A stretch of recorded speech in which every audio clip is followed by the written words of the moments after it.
గిరిజనుల అభివృద్ధే ప్రభుత్వ ధ్యేయమని TRS MP కవిత అన్నారు. హైదరాబాద్ మెహదీపట్నం సెయింట్ ఆన్స్ కళాశాలలో నిర్వహించిన చెంచు మహిళల సదస్సులో కవిత పాల్గొన్నారు. ఈ సందర్భంగా ఆమె మాట్లాడుతూ గిరిజనుల అభివృద్ధికి తమ ప్రభుత్వం కట్టుబడి ఉందని మరోసారి పునరుద్ఘాటించారు.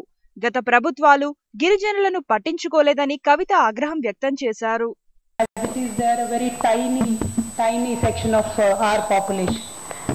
Most of the times, unfortunately, they are ignored, many of the times by the lawmakers.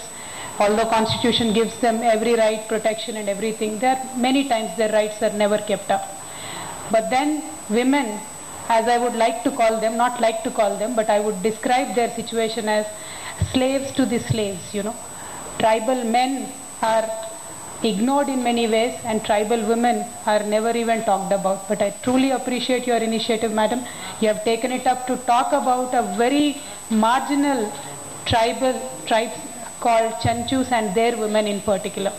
Chenchu is a tribe predominantly present in the Telugu speaking area, mostly in Telangana and Andhra Pradesh. And particularly in Telangana, only one district, Mahbubnagar, and few parts of Khammam, the Chenchus are present in a very marginal number. I had a chance to work with them. There was this really big diamond mining company called De Beers.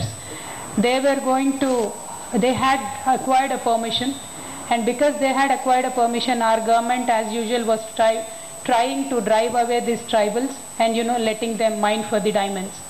So we said this is not done. We are trying to save tigers. We are trying to save any animal that is going to get extinct. How can we drive our tribals away? And we have seen their plight with my own eyes. When I went there to the Mahbubnagar district, few of them were displaced. When they are taken away from the forest and they've built them colonies and all, not very great I can say, few colonies of concrete which they were never used to. None of them ever came to live in there, and whoever came to live in there, most of them died out of depression because they were not used to this new surrounding and no facilities, I mean zero facilities. They were not happy, they could not take it up, and they had practically no way, or they did not know how to earn a living. So that was the major reason of their displacement or their agony.